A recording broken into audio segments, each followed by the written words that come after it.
राम राम राम हरे हरे हरे कृष्ण कृष्ण कृष्ण हरे हरे हरे राम राम राम हरे हरे हरे कृष्ण कृष्ण कृष्ण हरे हरे हरे राम राम राम हरे हरे कृष्ण कृष्ण कृष्ण हरे हरे हरे राम राम राम हरे हरे कृष्ण कृष्ण कृष्ण हरे हरे कुंडली कमलदा विठ्ठल श्री ज्ञानदेव तुकार पंढरीनाथ भगवान की जय मौनी ज्ञानेश्वर महाराज की जगद्गुरु तुकाराम महाराज शांती ब्रह्मा एकनाथ महाराज की सद्गुरु वामन बाबा महाराज सद्गुरु सखाराम बाबा गोरे वासुदेव महाराज की जय गोपाल कृष्ण भगवान की जय हर हर महादेव हर हर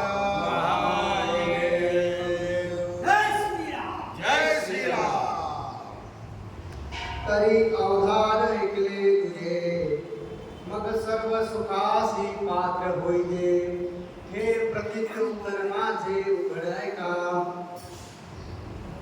प्रस्तुत सेवेसाठी निवडलेली ओवी ज्ञानेश्वरी नवव्या अध्यायातील प्रथम क्रमांकाची आपल्याला मिळालेलं ज्ञान कसं जोपासलं पाहिजे, जोपासून घेतल्यानंतर ते ज्ञान मनामध्ये कसं साठवलं पाहिजे आणि त्या ज्ञानाची साठवण झाल्यानंतर गुरुभेट होणं फार गरजेचं आहे.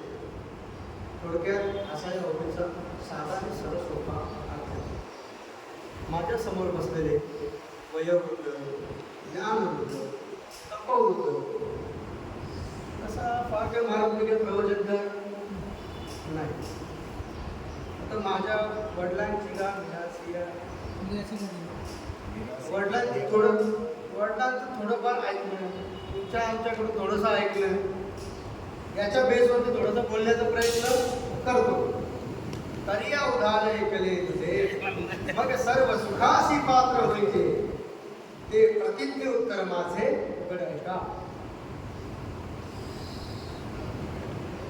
तात्पर्य सांगायचं असं झालं तर श्रावण महिना चालू आहे आणि त्यात माझ्या वाट्याला एकादशी आली. एकादशी पण अशी आली का पुत्रदा एकादशी.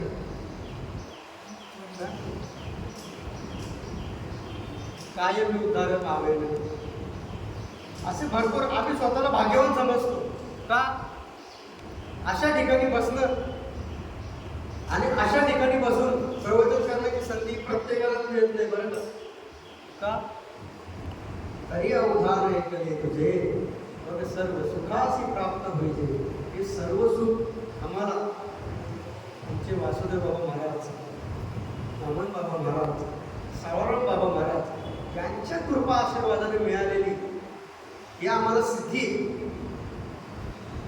आणि ही सिद्धी प्राप्त करून घेणं हे आपल्या हातात. म्हणून तरी अवधान ऐकले तुझे मग सर्व सुखासी पात्र व्हायचे. आणि सर्व सुख आपल्याकडे मांडून ठेवलेले आहे. सर्व सुख जेवणाचं ताट आपल्यासाठी वाढून ठेवलेलं आहे. फक्त आपल्याला घास असा फक्त आपल्याला खायचंय एवढंच त्याने आपल्यासाठी बाकी ठेवलं. म्हणून ज्ञानेश्वर मला सांगतात तरी अवधान ऐकले तुझे मग सर्व सुखासी पात्र व्हायचे हे प्रतिज्ञ उत्तर माझे. काय सांगतात महाराज? अरे बाबांनो, मी शपथ घेऊन सांगतो तुम्हाला. काय सांगतो? मी शपथ घेऊन सांगतो.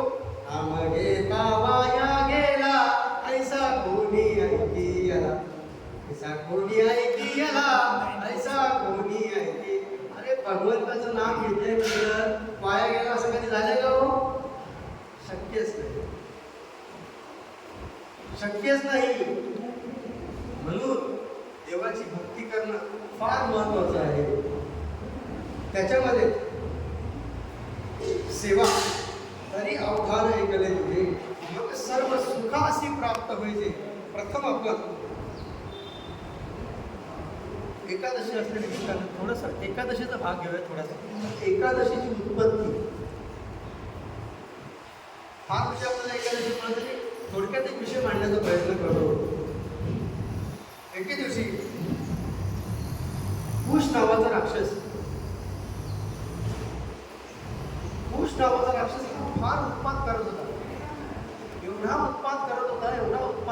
होता कशाच्या जोरावरती? राक्षस मुलीतला असला तरी कशाच्या जोरावरती? भक्तीच्या जोरावरती. कारण ही भक्ती भल्या भल्यानं ठिकाणावर आणणारी, भल्या भल्यानं. आता रस्त्यावर जाताना लोक बोलतात, काय गोवा कुठे चालला? प्रवचनाला बसल्यावर असं बोलू नये, पण का बोलावं लागतं? अरे सोपं काम नाही माळ घालणं, पण माळ घालणं देखील सोपं नाहीये. त्याच्यासाठी सुद्धा पूर्वपुण्य लागते.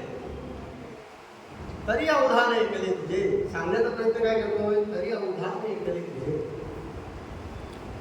कुश नावाचा राक्षस म्हणजे विष्णू भक्तांना खूप त्रास दिला, खूप त्रास दिला, छळ करू लागला.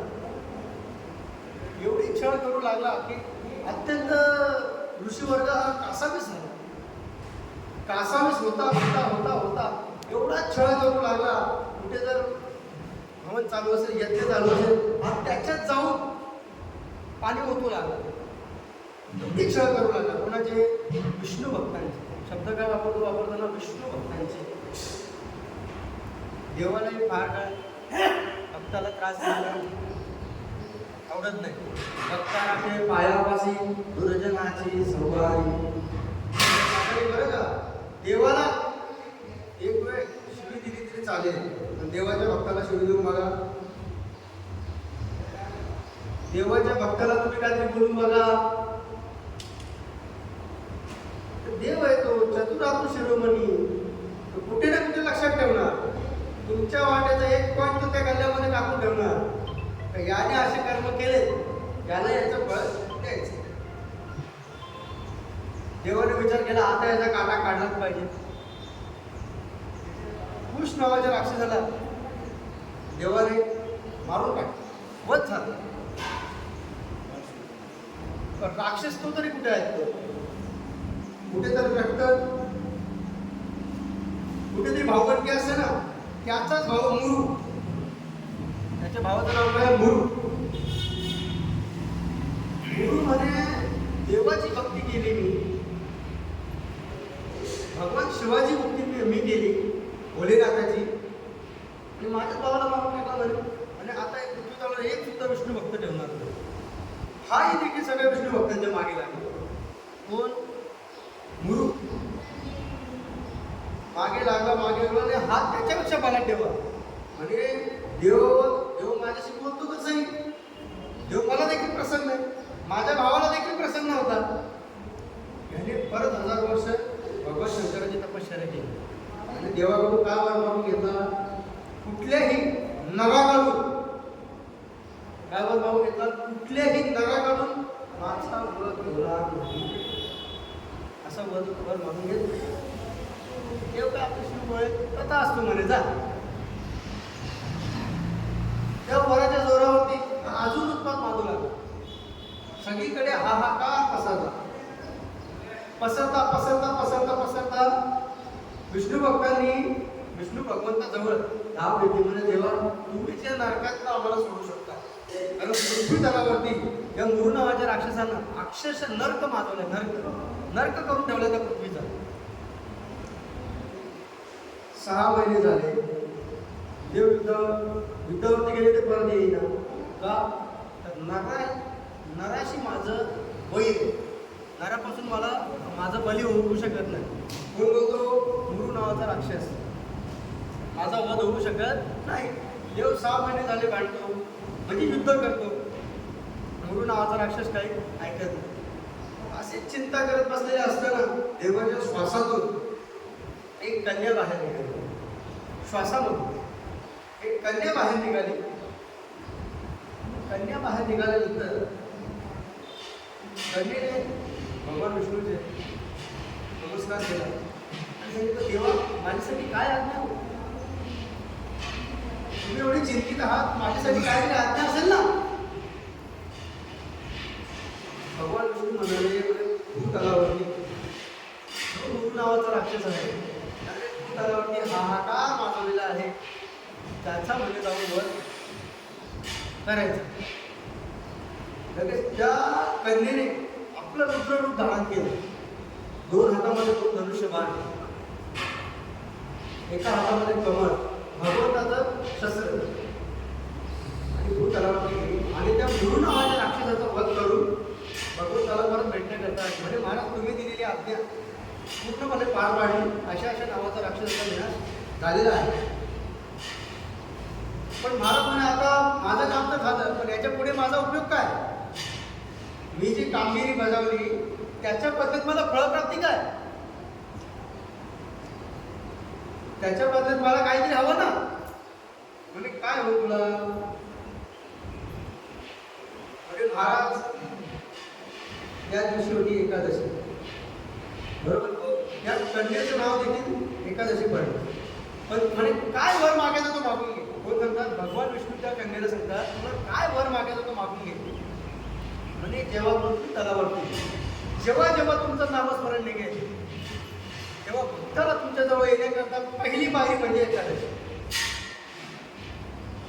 पहिली पायरी म्हणजे काय? एकादशी. अशा प्रकारे एकादशीची उत्पत्ती झाली. कोणामुळे? दोन राक्षसा. त्याचा उपयोग कुठे झाला? आपल्यासारख्या वर्गाला झाला. म्हणून ज्ञानेश्वर म्हणतात तरी अवधान ऐकले तुझे मग सर्व सुखासी प्राप्त होईचे हे प्रतिज्ञ उत्तर माझे उघड आहे का? आता आपण थोडस सर्व सुख संतांनी आपल्यासाठी सर्व सुख मांडून ठेवले. जसं सुरुवातीला बोललो आपल्या महाराजांनी आपल्यासाठी सर्व करून ठेवलं, सर्व करून ठेवलं. आपण असं बोलू शकतो की इच्छा भोजन आपल्यासाठी देवाने करून आपल्या संतांनी करून ठेवलं. आपल्यासाठी इच्छा भोजन मागण्याची तुझं तरी तरी आहे पांडुरंग प्रमाण सहित इच्छा भोजन. सुखामध्ये ज्ञानेश्वर महाराजांनी ज्या ज्ञानेश्वरी उभ्या दिल्या येताना जे सुख आपल्यासाठी लिहून ठेवलं या ज्ञानेश्वरी पूर्ण होत असताना जीवनामध्ये येताना एक जरी उभ्या आपल्या जर मनाला भेटून गेले ना, आणि तुम्ही कधी कधी बघा ज्ञानेश्वरी कधी वाचायला बसा, ज्याला काहीही कळत नाही, काहीही समजत नाही, त्याला एखादी ओळी वर देऊन जाते. आजपर्यंत आज ज्ञानेश्वरीचा महिमा आहे. एक तरी उभ्या अनुभवावी एक तरी उभ्या अनुभवावी. ती उभ्या आपल्याला आपोआपच अर्थ सांगून जातो. माझा अर्थ काय म्हणू? नवे नवे असं सांगितलं जातं ग्रंथामध्ये का जर जे मी सांगत नाही बरं का, संतांनी अनुभव घेतलेले सांगतात आणि ते कलियुग युगामध्ये घेतलेला अनुभव. काय सांगतात? जर तुम्हाला काहीही कळत नाही, म्हणजे कशाचीच बुद्धी नाही, काहीच कळत नाही, किंवा तुम्हाला एखादा प्रश्न पडला असेल की याचं उत्तर मला मिळत नाही, ज्ञानेश्वरी घ्यावी, कुठलाही पान ओपन करायचं आणि त्या पानावरच्या पूर्ण ज्ञानेश्वरी वाचा. तुमच्या प्रश्नाचं उत्तर तुम्हाला मिळून जाईल. तुमच्या प्रश्नाचं उत्तर हे तुम्हाला मिळून जाईल. एवढं या ग्रंथामध्ये पावर आहे. म्हणून ग्रंथराज ज्ञानेश्वरी असं म्हटलं जातं. म्हणून ज्ञानेश्वर महाराजांना तरी अवधान ऐकले तुझे. मग सर्व सुख ज्ञानेश्वर महाराजांनी आपल्याला सर्वच दिले. किंब हुणा सर्व सुखी म्हणून तिने लोकी काय होती? किंब हुणा सर्व सुखी पूर्णवली ती लोकी, पूर्णवली ती लोकी वैद्य आदिपुरुषी अखंडित. त्याच्यापुढे ज्ञानेश्वर महाराज जाऊन सांगतात तरी अवधान ऐकले तुझे. हे सर्व सुख मी तुमच्या पुढ्यामध्ये मांडलेलं आहे, पण पुढ्यामध्ये मांडून देखील त्याच्यात सार घेणं हे तुमचं काम आहे. म्हणून त्याच्या पुढे ज्ञानेश्वर महाराजांना तरी अवधान ऐकले तुझे मग सर्व सुखासी पात्र व्हायचे हे प्रतिज्ञ उत्तर माझे उघड आहे का? अरे बाबांनो, एवढं सगळं तुमच्यासाठी करून ठेवलंय, एवढं सगळं करून ठेवलं तुमच्यासाठी. अहो नवे नवे देवाला पंढरपुरात उभं केलं, नवे नवे देवाला पंढरपुरामध्ये उभं केलं. कोणी? संतांनी. कोणासाठी? आपल्यासाठी. आपण जातो का पंढरपूरला? आपण पंढरपूरला जातो का? हे संतांनी आपल्यावर केलेले उपकार आहेत आणि हे उपकार आपण कधीच विसरता कामा नये.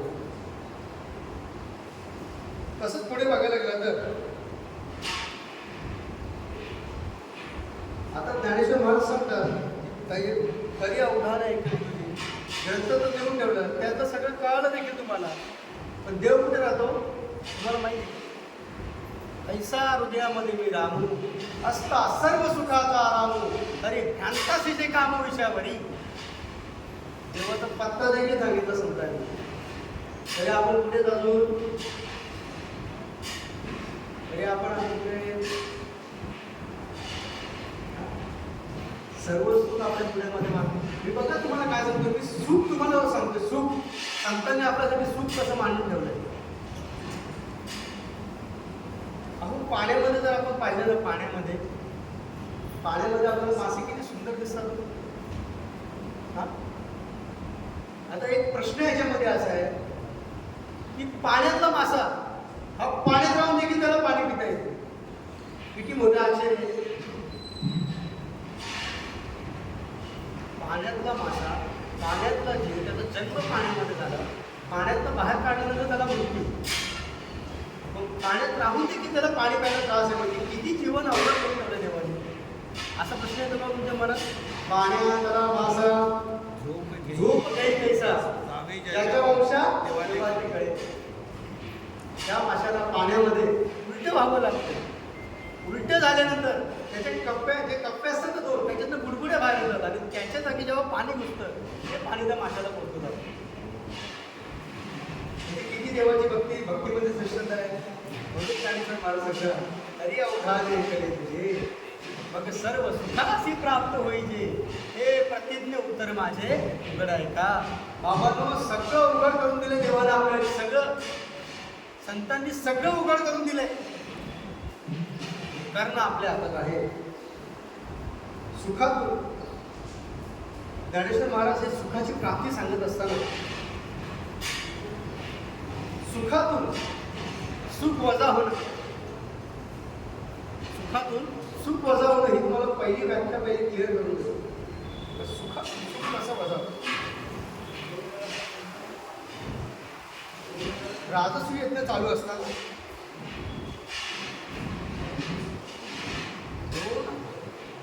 सोन्यात जेवढं होतं ना आपण गॅस तयार होईल एवढी तुपाची वरची प्रत्येकाला जेवणाला सोन्याचं ताट किती मोठी एवढी. कारण देवाने पहिले सांगितलेलं जो माझ्या बाजून रोजचं जेवण चालू होतं, दान धर्म जोरात चालू होतं, सगळं चालू होतं, राजसूय यज्ञ चालू होता. पण राजसूय यज्ञ चालू असताना त्याच्यामध्ये प्रॉब्लेम निर्माण झाला. एक गोष्ट खटकू लागली. म्हणजे काय, सगळं जोरावरती चालू आहे. देव आपल्या पाठीशी असताना आपल्याला घाबरायची गरज काय. पण तरी देखील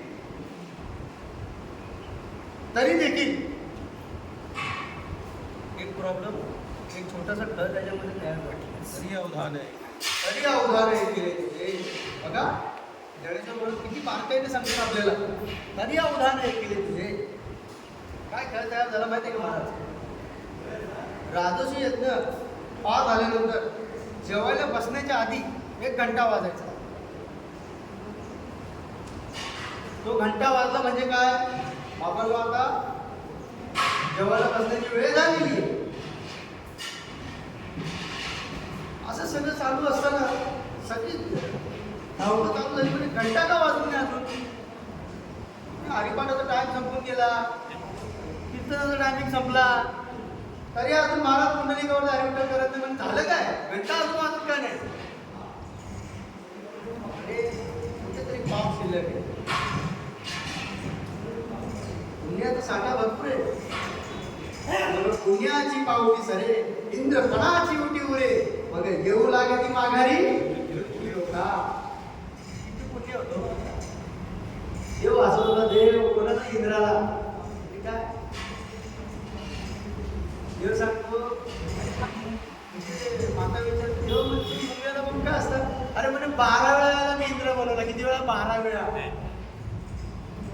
तरी देखील याच्या अंगातला खेळ अजून काय संपत नाही. म्हणून तेव्हा आपण बनवतो, वापस होतो. इंद्र बलाची उठी रे मग येऊ लागे ती माघारी ती लोका. घंटा वाजत म्हणजे कुठेतरी पाप शिल्लक आहे. देवाने अंतरित चालू कारण देव कसा आहे, चतुर आतो शिरोमणी, पुन्हा लावण्याची खाणी, तसं कर म्हणे धन्य तुझी विठोबा. म्हणजे देवा आता याच्यावरती तुम्हीच काहीतरी तोडगा काढा. तुम्हीच तोडगा काढा. देव सांगतात तर न सुटणारा प्रश्न आपण सोडवतो. न सुटणारा प्रश्न, माणसाला जर एखादा प्रश्न पडला ना, माणसाला कधी लक्षात ठेवायची गोष्ट सांगून जातो छोटीशी. होय बरं का, मी मारत बरं का, तरी देखील एक गोष्ट सांगून जातो तुम्हाला. डोक्याने विचार करणं आणि मनाने विचार करणं, जमीन आसमानाचा फरक आहे. डोकं तुम्हाला पैसा कमावून देईल, पण मन तुम्हाला ताप करून देणार नाही बरं का. देवाची जर प्राप्ती करायची आहे तर मनाला ऐकायला शिका, कधी तुम्हाला धोका देणार नाही. म्हणून त्यानुसार मला सांगतात तरी अवधान ऐकले तुझे मन हा मोगरा अर्पण अर्पुरी ईश्वरा. पुनरुपी जन्म येणे नाही. देवाने अंतरे ओळखलं म्हणजे द्रौपदी, तुला एक कामगिरी बजावून ती तुला चूक पूर्ण पार करायची. चूक म्हणजे मिस्टेक न करता, न चुकता पार करायची. सांगा देवा, आम्ही तुमच्या चरणाची. म्हणजे देवाने सांगितलं अशा अशा नावाचा ऋषी अशा अशा झाडाखाली जाऊन बसलेला आहे, त्या ऋषीला जाऊन भेटायचं. आणि त्याने मला मनातून हाक मारली, त्याच्यामुळे ती घंटा वाजत. त्याला जाऊन विचारायचं का असं का, का विचारायचं म्हणजे महाराज असं का. द्रौपदी म्हणे ठीक आहे. द्रौपदीने 2 दासाबरोबर घेतल्या आणि निघाल्यानंतर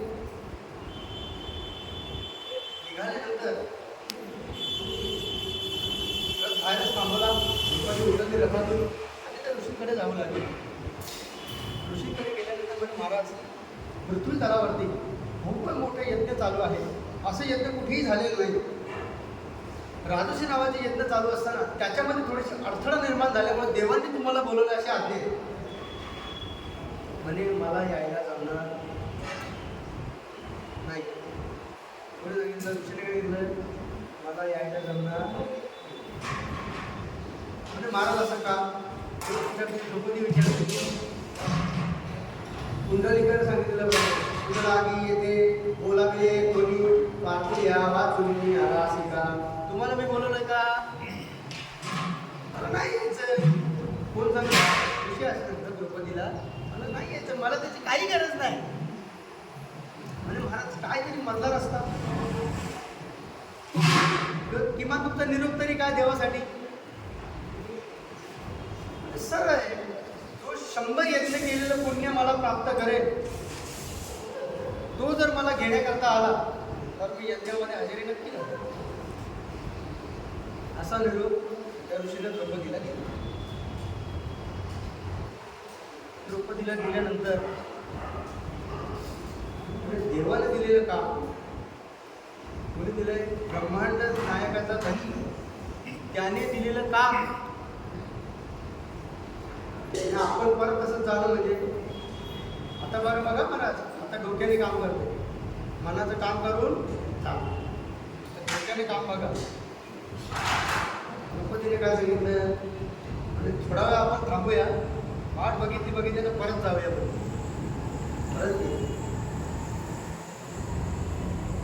महाराज एक गोष्ट तुम्हाला सांगायची राहून गेली. कोण सांगते, द्रौपदी त्या ऋषीने सांगते. आणि महाराज ते परत आली खरी. एक गोष्ट तुम्हाला सांगायची म्हणजे का, म्हणजे भगवंत श्रीकृष्ण माझ्या घरी रोज जेवणे करता येतात. काय सांगितलं, भगवंत श्रीकृष्ण माझ्या घरी रोज जेवणे करता येतात आणि त्यांना जेवायला बोलवण्याकरता मी रोज जातो. काय सांगितलं, रामन का वाट चाली यज्ञ पाहुला पाहुली, यज्ञ पाहुला पाहुली, यज्ञ पाहुला पाहुली. महाराज असे माझी दिवसाला 500 पावलं कसं होऊन जातात देवाला बोलवण्यापर्यंत. म्हणजे त्याच्यामधला आता मी तुम्हाला सांगते, ह्याच्यामध्ये केला द्रौपदीने डोक्याचा वापर. काय सांगितलं, म्हणजे माझ्याकडे 500 यज्ञाचं पुण्य आहे, त्याचं 100 तुम्हाला देते, माझ्याबरोबर तुम्ही चला. तरी अवधान ऐकले तुझे सर्व सुखासी प्राप्त होईल. त्याच्यामध्ये सांगायचं असं आहे का देवाकडे जाताना संतांचं नाम घ्या आणि संतांकडे जाताना देवाचं नाम घ्या. या दृष्टांतून सांगायचं तात्पर्य घेऊ. बरं याच्यातून सांगण्यासारखं असं सुखातून सुख माझा होत. माऊली काय सांगतात, माऊलीने त्याच्यावरती उत्तर काय दिलं, तरी अवधान ऐकले तुझे म्हणजे सर्व सुखाशी प्राप्त होते. हे कृतीतले उत्तर माझे ऐकलं आहे का. त्याच्या पुढे जाऊन दुःखातून दुःख वजा, दुःखातून दुःख वजा करायचं असेल याच्यावरती साधं सोपं उदाहरण द्यायचं झालं तर एक ऋषीमुनी फार तपस्वी होते. मंदिरात बसून तपश्चर्या चालू असताना असं करता करता करता करता लोकांच्या मनातल्या मनोकामना या ऑटोमॅटिकली पूर्ण होऊ लागल्या. म्हणजे अशा अशा गावामध्ये असे असे ऋषी आले, त्यांचं दर्शन घेतल्यानंतर आपली मनोकामना मनातल्या मनात बोलल्यानंतर पूर्ण होते. काय सांगितलं, आपली मनोकामना ही मनातल्या मनात बोलल्यानंतर देखील पूर्ण होते. असं का, असं करता करता खूप लाईन होऊ लागली. सगळं ऋषीच्या दर्शनाकरता खूप गर्दी होऊ लागली. त्याच्यामध्ये प्रकृतीचा नियम असा आहे, ज्याला येणे आहे त्याला जाणं. प्रकृतीचा नियम असा आहे, त्याला तिकीटही नाही, त्याचे पैसेही रिटर्न नाही तुम्हाला. जे घेतलं ते तुम्हाला परत देणं. काळाचे धन कुबेराचे येथे मनुष्याचे काय आहे. नेतादेव मिता नेतादेव मिता येथे याची सत्ता काय आहे. बरोबर.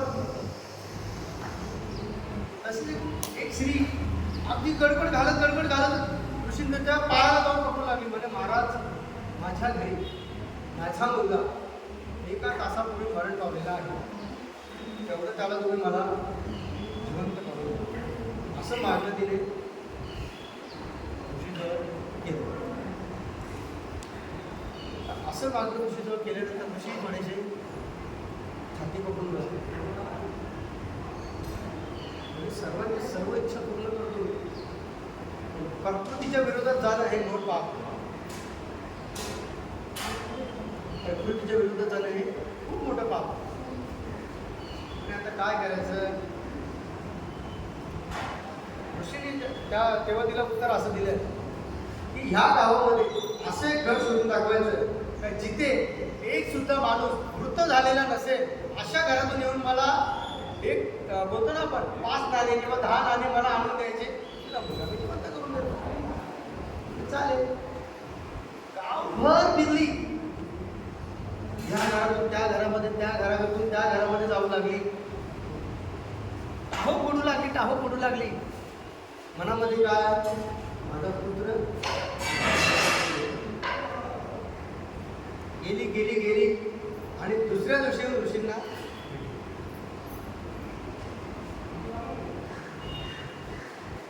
म्हणजे मोहरा आणल्या का,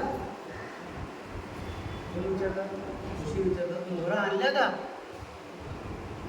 म्हणजे महाराज पूर्ण गाव बांधलं घातलं, एकही घर असं मिळालं नाही तर जिथे एकही माणूस मृत लावलेला नाही. याच्यावर लक्षात येते साधू झाला तो दुनिया केला काकुळाच्या वाती चळल्या गवती काहीच समाप्ती झाली तशी. साधूचा थोडासा बोध झाला आणि का सांगितलं, दुःखातून दुःख वजा केलं साधू. म्हणून माऊली सांगतात, अरे अवधान ऐकले सर्व सुखासी प्राप्त होईल. सुख प्राप्त करून दिलं बघ. सुख उपभोगण्याकरता देवाचा पाठी असणं फार गरजेचं आहे. महाराज संतांचा आशीर्वाद जर असेल ना तर महाराज जगामध्ये कुठलीच गोष्ट न घडण्यासारखी नाही, सगळ्या गोष्टी घडल्या जातात. आणि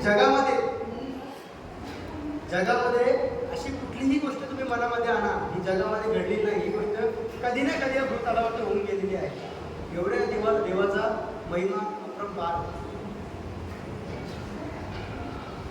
त्याच्यामध्ये सांगत असताना सुखातून सुख वजा होतं म्हणजे कलियुग. म्हणजेच कलियुग. सुखातून सुख वजा होणं म्हणजे काय म्हणायचं? एक ताक घेतला, त्याच्यामध्ये सोन्याची बिस्किट दिली आणि चहा दिला, म्हणजे खा, चहामध्ये बिस्किट खाणार का? चहा दिला, त्याच्यामध्ये सोन्याची बिस्किट दिली खायला, तुम्ही खाणार का? बरं नाही दिलं, परत करून नोटा दिल्या, खाणार? काय खाणार? हिरे माणिक मोती दिले, खाणार का? नाही खाऊ शकत. त्याचा योग्य वापर केला तर म्हणून माऊली सांगतात, अरे अवघा सुख समोर वाढलेलं आहे माऊलींनी, पण त्याचा उपभोग घेणं आणि कसं उपभोग घेणं हे सांगण्याचा प्रयत्न आपल्यावर. समोरच्या घरामध्ये आता तो काय काळ राहिलेला नाही, तरी देखील सांगतो, समोरच्या काळामध्ये पूर्वीच्या काळामध्ये ना ब्लॅक अँड व्हाईट टीव्ही असायच्या, ब्लॅक अँड व्हाईट टीव्ही. तर आमच्या घरी ब्लॅक अँड व्हाईट टीव्ही आहे, माझ्या समोरच्याने कलर टीव्ही आणली. सुख आपल्याकडे देखील आहे, सुख आपल्याकडे देखील आहे, पण त्याची कलर टीव्ही बघून आपलं सुखामध्ये दुःख आणायचं. सुख असून देखील दुःख. एखादा सांगतो ना, अरे हा मनुष्य, म्हणजे एखाद्या लग्नाला जाऊन विचारा की ज्याला पाय नाही, पायाची किंमत काय? एखादा चालणारा माणूस असतो ना, तो सायकलीकडे बघत असतो. सायकलवाला ज्याला पाय नाही त्याला जाऊन विचारा. सायकलवाला मोटरसायकलवाल्याकडे बघत असतो, मोटरसायकलवाला चारचाकीवाल्याकडे बघत असतो. म्हणजे महाराज मन मन हा मोकळा आत्मेश्वरा, मन जोपर्यंत स्थिर नाही तोपर्यंत देवाची प्राप्ती नाही. बरं का महाराज, मन हे देवाला समर्पित केल्याशिवाय. बरं, मन तुम्ही देवाला समर्पित केलं महाराज, मन तुम्ही देवाला समर्पित केलं, देहाचं काय? देहाचं काय? देह हे काळाचे, त्याचा देखील क्षणभंगूर नाही बरसा, वारे सावध तोडा मायाशा, मग तिने गळा पडेल पासा, पुढे उशार तो आहे बघा, राम राम स्मराधी, राम राम स्मराधी. बाबांनो, वय आहे, देवाने थोडासा बँक मध्ये चालू दिलेला आहे, त्याचा थोडासा फायदा उचला. राग मानू नका बरं का महाराज, थोडासा फायदा उचला. अकाउंट मध्ये किती पैसे असते ना, येतो कल्याणी काय विचारतो, म्हणजे किती? मग तेव्हा आपण म्हणतो काय नवे केले एका चिठ्ठीचा विठ्ठल हे. त्या टायमाला न सोडणारा बाप, न सोडणारी माय, म्हणून देवाची भक्ती करत चालू. देवाने एवढं संतांनी आपल्याला जो सुख मांडलेलं आहे, सुख उपभोगण्यासाठी हे आपल्याला देह दिलेलं आहे. मग कुठलं सुख? रामनामाचं सुख. भक्ती करा. म्हणून तरी अवधान केले तुझे, मग सर्व सुखासी प्राप्त होईचे, हे प्रतिज्ञ उत्तर माझे उघड आहे का? संत सांगताना काय सांगतात? कर जोडोनी विनवितो तुमा, नका गुंतू विषय कामा, नका गुंतू संसार श्रमा, तुम्ही आठवा मधुसूदना, तुम्ही वासुदेव वासुदेव म्हणा, तुम्ही वासुदेव वासुदेव म्हणा. बाबांनो, संत हात जोडून सांगतात, देव घ्या कोणी, देव घ्या कोणी, देव घ्या कोणी, देव घ्या कोणी, आयताला गरपू सोनी, आयताला गरपू सोनी, देवन लगे, देवन लगे. देव महाराज, आईचा देव घर पुसून आला. देव सांगतो, अरे बाबा, धावून येतो तुझ्यासाठी, आता तरी भक्ती कर. आणि पुण्यात मांडलेले ते आता तरी घे, लुटून घे. म्हणून माऊली सांगतात, तरी अवधाने केले तुझे मग सर्व सुखासी पात्र होईजे हे प्रतिज्ञ उत्तर माझे उघड आहे का. त्याच्यात पुढे जाऊन थोडं सांगायचं झालं तर संतांच्या सानिध्यात राहणं जर आपण एखादा माणूस हे करत नसेल आणि तो जर संतांच्या सानिध्यात राहिला ना महाराज तर संतापेक्षा आधी देवाची प्राप्ती त्याला होते बरं का. तुकाराम महाराजांच्या आधी आवलीला देवाचं दर्शन प्रथम होतं बरं का. कोणाच्या आधी तुकाराम महाराजांच्या आधी. त्याच्या पुढे जाऊन जर सांगायचं झालं तर चंदनाचं झाड आपण जर लावलेलं पाहिलं आणि त्याच्या सानिध्यामध्ये जर बोरीचं झाड असेल ना बोरीचं झाड चंदनाचं झाड त्याला देखील चंदन म्हणून टाकतं बरं का. एवढी ताकद आहे संतांमध्ये महाराज. एवढी ताकद संतांमध्ये. आपण बोलताना प्रमाण बोलून जातो तुझ्या नामाचा महिमा तुझ्या नामाचा महिमा तुझं न कळे मेघ श्यामा तुझं न कळे मेघ श्यामा. हो पण बोलता ते बरोबर आहे पण देवाचं नाव कुठे घेता.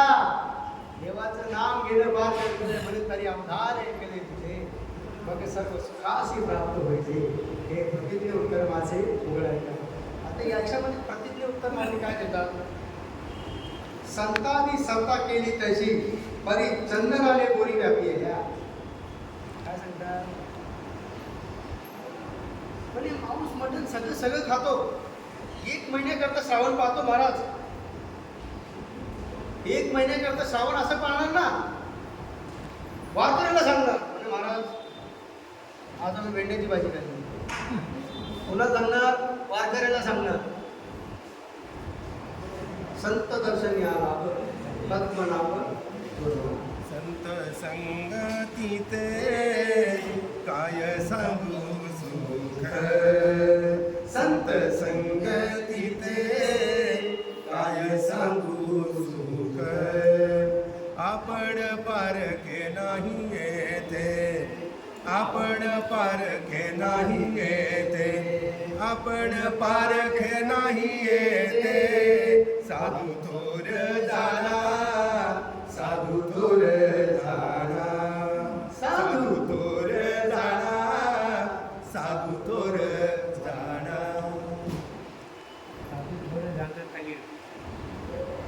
त्याच्या पुढे आता आपण इथपर्यंत जर आलो की तरी अवधान ऐकले तुझे मग सर्व सुखाशी प्राप्त व्हायचे. कुठपर्यंत आलो बोला. सुख आपण प्राप्त करून घेतलं आतापर्यंत. बरं सुख प्राप्त झालं ते सुख कसं उपभोगायचं इथपर्यंत आपण आतापर्यंत आलो.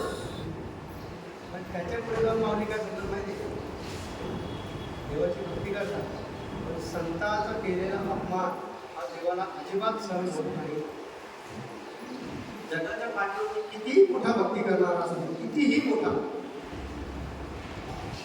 त्याच्या हातून जर संतांची विडंबना झाली ना तुम्ही 108 गुन्हे माफ नाही का. भगवंत प्रीत वाक्य बरं काय 108 गुन्हे भगवंत माफ करतो. त्याच्यानंतर तुझं मीटर चालू होतं. त्याच्यानंतर तुझं मीटर चालू होणार. तो मीटर कसं चालू होणार ते देखील सांगतो. या जन्मामध्ये जर तुम्ही कोणाचा 1 रुपया पडवला या जन्मामध्ये तर पुढच्या जन्मात तुमचे 10 रुपये पडून जातात. म्हणजे किती 10%. हा देवाने मांडलेला कॅल्क्युलेशन. म्हणून हे संतांनी आपल्यावरती केलेले उपकार आहे. श्रीकृष्णाचा जन्म झाला. जन्म झाल्या कंस मामा हा फार क्रोधित झाला. आणि एकदाचा जन्म झाला या तलावरती माझा आता मरण निश्चित. देवाचा निश्चित भक्त होता बरं का. देवाचा अति जवळचा भक्त होता प्रिय भक्त. काय बोलणार सरस्वतीने थोडेसे शब्द देवाने सांगितलं. उलटे सुलटे केले का कपाळ सरीसे माऊलींच्या भाषेमध्ये जेथे जावे तिथे कपाळ सरीसे लाभ तो विशेष संत संगी.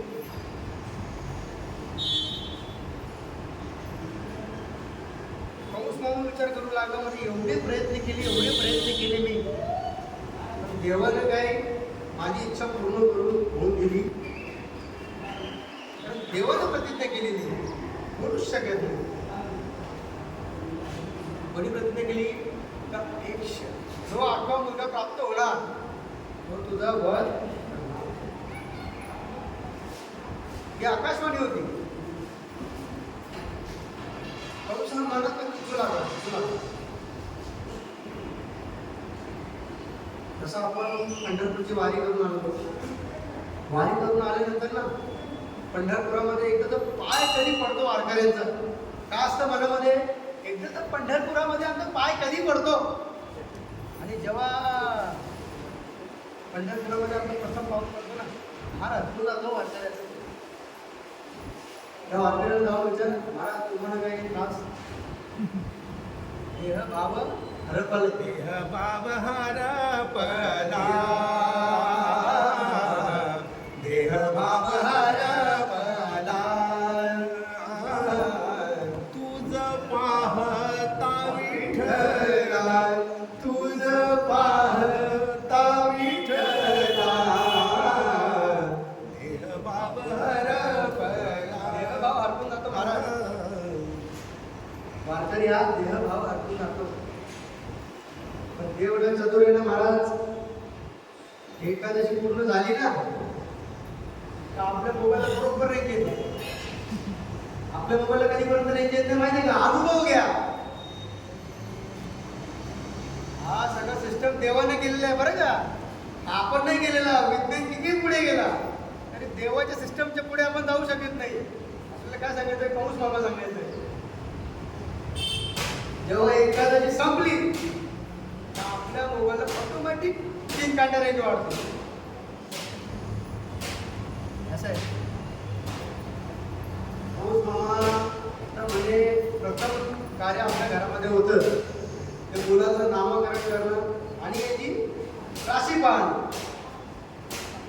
म्हणजे साठी म्हणजे ललाटावरती लिहून जाते ती पूजा विधी करणं.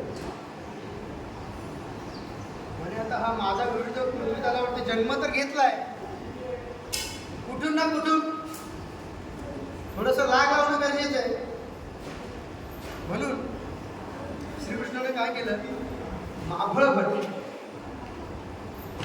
काय त्याचं नाव? माभळ भट नावाचा. हा म्हणून राक्षसच होता बरं का, पण नाव काय? माभळ भट नावाचा राक्षस हा टाकून दिला. टाकून दिल्यानंतर नंदाच्या घरामध्ये गेल्यानंतर म्हणजे या घरामध्ये काय नवीन पुत्रप्राप्ती झालेली दिसते. म्हणजे महाराज तुम्हाला कसं माहिती? अंतरीचे पूज चालेकळ वळा व्यापक सगळा ब्रह्मांडाचा. म्हणजे अंतरीच चाललं. हा कोणी पहिला कळा सोडला? मागळ करायला मायाचा. मायावी राक्षस होता महाराज. म्हणजे तुमच्या पुत्राचा मला फक्त चेहरा पाहू दे. चेहरा माता घेऊन आली, कृष्णाला दाखवलं, म्हणे बघा चेहरा. म्हणे माते काय सांगू तुला, काय द्यावे त्याचे वावे उत्तर आहे देविता नाही थोडा. म्हणजे काय सांगू तुला, म्हणजे तुझा जन्म वाया गेला. महाराज तुम्ही असं बोलू लागले माझा पुत्राचा चेहरा पाहिल्यानंतर. म्हणजे हा तुझ्या म्हणजे आयुष्यामध्ये आलेला शनी कोण? कृष्ण भगवंताला सांगतो. कोण? माबळवट. हा तुझ्या आयुष्यामध्ये आलेला शनी हा तुझ्या घरामध्ये कुठलंच सुखद कार्य होऊन देणार नाही. म्हणजे एवढी याची कुंडली खराब आहे. म्हणजे कोण सांगू लागला? माबळवट. म्हणजे त्याच्यात का होईना मायेच्या स्वरूपाने पहिल्या चिमटा तर काढता येईल. मातृप्रेम तसं नसतं बरं का. जगामध्ये पहिली श्रेष्ठता, पहिलं प्रेम जर पवित्र असेल तर ते मातृप्रेम. मातेचं पुत्रावर असलेलं प्रेम बरं. मातेने अंतरित झालं काहीतरी थोडीशी गफलत होते. संत आले खरे, संत दर्शनी आला, काहीतरी गफलत होते म्हणे. म्हणजे महाराज तुम्ही आम्हाला सांगितलं श्रीफळ घ्या आम्ही आमच्या गर्गाचार्यांकडे जाऊन तुमच्या पुत्राच्या आम्ही कुंडली काढून घेऊ. माते तू बोलते ते खरे, तू सांगते ते मला खरे, पण मी सांगितलेला आजपर्यंत एकही शब्द खोटा ठरला नाही. काय सांगितलं? मी सांगितलेलं आजपर्यंत एकही शब्द खोटा ठरला नाही. आणि म्हणे ते गर्गाचार्य ना, आणि म्हणे तो माझाच शिष्य ना. गर्गाचार्य माझाच शिष्य, आणि एक नंबरचा धूर्त माणूस माझाच शिष्य आहे म्हणे. भगवंत श्रीकृष्णाने काय केलं? माझ्या भक्ताची विटंबना. आपल्याला कुठे यायचंय? माझ्या भक्ताची विटंबना. आता आपल्यासारखा जर माणूस साध्या देहाचा, म्हणजे आपल्या देहात दिव्य नाही असं कुठं चाला तुम्ही, आणि देव आपल्याशी बोलतो, आपण प्रथम देवाशी काय बोलणार? प्रथम देवाशी आपण काय बोलणार? अरे देव साक्षात त्यांच्याशी बोलतात, आणि हा काय बोलतो माहितीये का? मामाबळ सगळे खोटे म्हणे, लबाडे, हा मुलगा धुरतोय म्हणे. आणि माझ्या संताची विटंबना देवाने काय केली? विटंबिले भट तिला पाठीवरी पाठ. असे पाठीवर पाठ आणून दिले की नाही मावळ भटाच्या. मावळ भटा पळतच सुटला. म्हणून तरी अवधान ऐकले तुझे, मग सर्व सुखासी प्राप्त होईजे. सर्व सुख प्राप्त करून दिलं होतं, मग भोगता आलं का? नाही.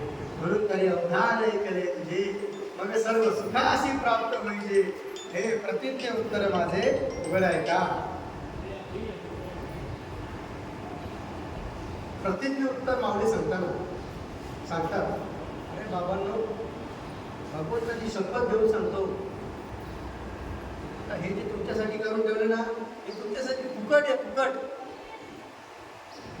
1 रुपयाची कशाची अपेक्षा न करता सगळं फुकट आहे. जसे आमचे महाराज, आमचे गुरुवारी वासुदेव बाबा महाराज, वामन बाबा महाराज आणि सावराम बाबा महाराज, सगळं फुकट करून ठेवलं आमच्यासाठी. सगळं फक्त जाणे आणि उपभोग घेणे एवढंच काम आहे आपल्याला. इथे येऊन प्रवचन करणं ही देखील त्यांचाच कृपा आशीर्वाद. अहो महाराज, तुम्हाला सांगू का एक गोष्ट, घरी सांगू का? बोलणार होतो पण बोलून जातो महाराज. महाराज आमच्या इथे प्रवचन लावलं ना, माझं तरी मी सांगतो का महाराज, कधी येतो आणि इथे बोलून जातो अशी वाट पाहत असतो मी. महाराज 12 वाजल्यापासून वाट बघतोय, 4 कधी वाजणार, तयारी कधी करणार, इथे कधी येणार, प्रवचन कधी करणार. महाराज इथे प्रवचन लागला समजलं का आमच्या महाराजांनी आमच्या पाठीवर हात ठेवल्यासारखं वाटतं. आमच्या पाठीवर हात मारल्यासारखा होतो. एवढे आमचे महाराजांचा कृपा आशीर्वाद होता आमच्यावर. नामदेव महाराज या गावातून त्या गावामध्ये, त्या गावातून त्या गावामध्ये वारकरी संप्रदायाचा प्रचार करत असताना, भजन कीर्तन करत असताना अहोरात्र देवाचं नामस्मरण चालू होतं.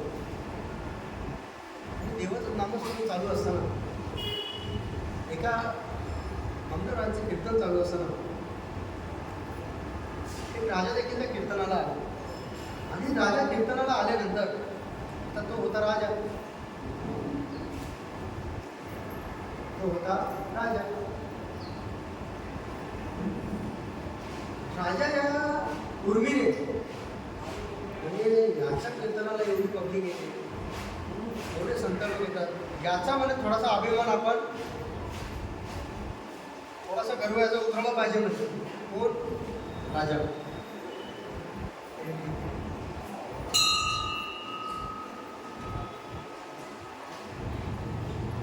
म्हणजे असं काहीतरी केलं पाहिजे का काळजाला होल पाडला पाहिजे, म्हणजे काळजाला असा चिमटा बसला पाहिजे, असं काहीतरी केलं पाहिजे. तेव्हा नामदेव राहायला गेलं. म्हणजे माझ्या राज्यात येतो, मीच बांधलेल्या मंदिरामध्ये प्रवचन करतो आणि मला शिकवतो येऊन. आणि यांचा काहीतरी कार्यक्रम कुठेतरी या राजानं एवढी कृता दाखवली तर त्या मंदिरामध्ये नेऊन गाय कापली. मंदिरामध्ये नेऊन एक गाय कापली. आणि नामदेव महाराजांना राजा काय उद्गारतो, जर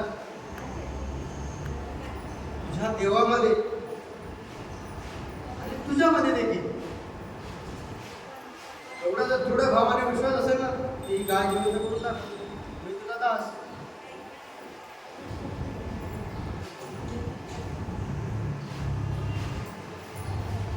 जरा थोडे विचारामध्ये पडले, देवाकडे पाहिले, एकवेळ देवाकडे पाहिले आणि नामदेवराव हे देवाला उद्गारले, म्हणजे राजाला उद्गारले आणि राजा मला 3 दिवसाचा टाईम द्या.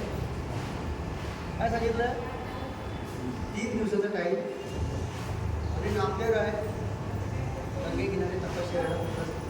3 दिवस सकाळ संध्याकाळ रात्र देवाचा टाहो फोडला, टाहो नामस्मरणाचा टाहो फोडला. म्हणजे अक्षरशः 3ऱ्या दिवशी देव अवगतच आला. म्हणजे नामदेवा आलो बाबा, एवढं काय अर्जंट काम काढलं म्हणे देवा आता मला फाशी घ्यायची वेळ आलेली.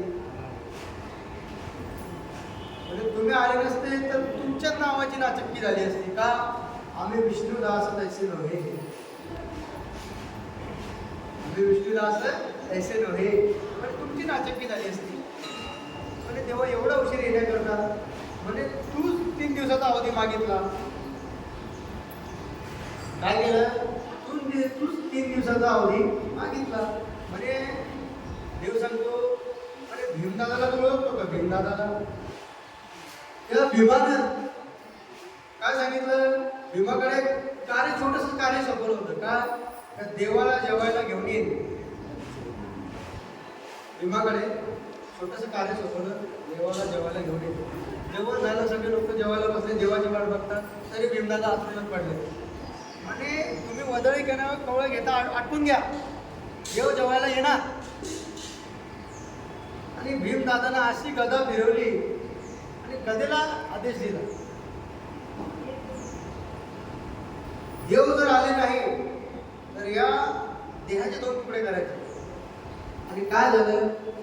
भगवंत श्रीकृष्णाने होती गदा पकडली. 1 सेकंदाचं ते प्रमाण कसं आहे? पांडुरंगा पांडुरंगा पांडुरंगा पांडुरंगा, मी पतंग तुझ्या हाती धागा, मी पतंग तुझ्या हाती धागा. तुका म्हणे मी झालो पतंग, तुका म्हणे मी झालो पतंग. धागा आवरा हो पांडुरंगा, धागा आवरा हो पांडुरंगा. पांडुरंगा पांडुरंगा पांडुरंगा पांडुरंगा, मी पतंग तुझ्या हाती धागा, मी पतंग तुझ्या हाती धागा. पण नामदेवा तू बोलला नाही करता मला उशीर केला. असं आहे का देव? गेला म्हणजे देवा ही गाय जिवंत, गाय तर जिवंत करावी लागेल ना. अरे म्हणे नामदेव कोण उद्धारतो? भगवंत श्रीकृष्ण किंवा पांडुरंग भगवान नामदेवाला उद्धारतो. मृगाच्या अंगी कस्तुरीचा वास, असे ज्याचं त्यास नाव नसे. आणि म्हणे तू माझी भक्ती करतो, मी तुझ्याशी बोलतो, आणि तू जरी बोलला असं तरी ती गाय उठून उभी राहिली असती ना. यात काय नवं? काय नवे केले एका चिंतीचा विठ्ठल.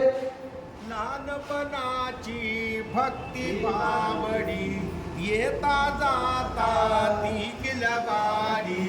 जनी म्हणे नाम्या देव भेटला, नाम्या हाती देव जेवला. नाम्यान देव नाही पूजिला, देव नाम हाती देव.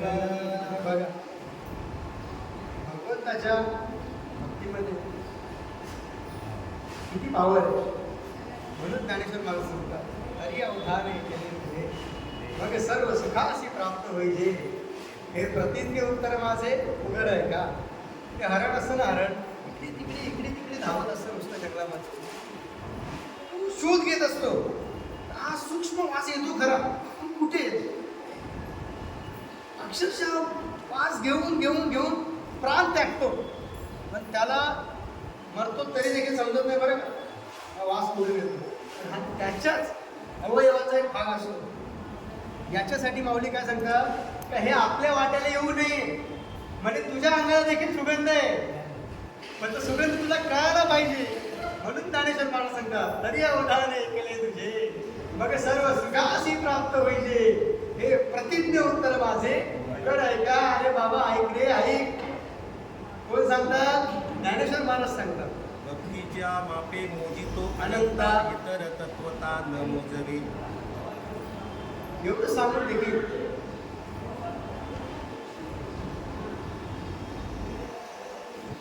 सगळ्या गोष्टी झाल्या बरं का, सगळ्या गोष्टी झाल्या. मोजून माझ्या हातामध्ये 5 मिनिटं झाल्या. एक गोष्ट सांगतो तुम्हाला. भक्ती झाली, सगळं झालं, देव भेटण्याची वेळ आली. देव भेटण्याची आता काही मिनिटामध्ये देव भेटेल तो असं प्रपोज झाला. एका गृहस्थाला खूप भक्ती केली देवाची आणि देव भेटण्याची वेळ आली. इतक्यात काय झालं माहिती आहे का, मांडी घालून बसलेला त्याच्या पायाला एक खडा ठेवतो. काय खडा आहे म्हणे. 13 करोड नामस्मरण पूर्ण झालं. मेरू तो समान फार देवा. काय झालं? तिळ भरी जरी होय अभिमान, मेरू तो समान फार देवा. हे का खड्याने एवढी वर्ष केलेली तपश्चर्या फळ घालवली. एवढी वर्ष केलेली तपश्चर्या फुकट घालवली. बरं त्याच्या पुढे जाऊन थोडंसं सांगतो. आता देव भेटेलच. 2 पावलावरती देव आहे आणि देवाचा आवाज येईल, उठ भाव का म्हणे. तेवढ्यात काय झालं माहिती, तेवढ्यात अशी गोष्ट होते. आपले नारद महर्षी एवढी देवाची भक्ती करतो मी, थोडक्यात सांगून जातो बरं का. अहंकार सांगायचा आपल्याला, अहंकार. एवढी भक्ती करतो म्हणे मी आणि देव मला सांगतो हे कर ते कर. आणि मी काही देवाचा नोकर आहे का? कोण सांगतो? नारद महर्षी सांगतो.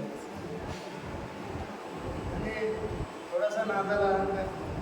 महाराज एक काम करा, आपल्याकडे भजन ठेवलंय, पुत्रदा एकादशी पण आहे. कोण सांगतात? देव सांगतात. आणि आपल्याकडे थोडंसं भजन होऊन जाऊ दे. ठीक आहे. नारद सांगितलं आपल्या लगेच गमती चालू केली. नारायण नारायण नारायण नारायण करत असताना त्यांच्या कानावर एक मधुर आवाज पडला. कोणतरी आलाप देतोय म्हणे. सुंदर कोमल आवाज त्यांच्या कानावर पडला. आता जाऊन बघावंच पाहिजे. तिथे काय झालं माहिती का, बघण्याची गोष्ट अशी झाली की तिथे अस्वल भजन करत होतो. तिथे अस्वल भजन करत होते. म्हणे या या या या महाराज, बरं झालं तुम्ही आले. तुमचं तरी दर्शन कधी झालं असं आम्हाला या या. म्हणजे एक चाल तुम्ही बोला भजनामध्ये. एवढा वेळ तर नाही हो माझ्याकडे. महाराज माझ्याकडे. कोण सांगतात? नारद महर्षी काय सांगतात? एवढा वेळ तर माझ्याकडे नाही. म्हणजे एक आपण होऊन जाऊ दे म्हणे महाराज. ठीक आहे. नारदाची पण सवय पडिले वर इंद्रिया सगळा भावतो निराळा.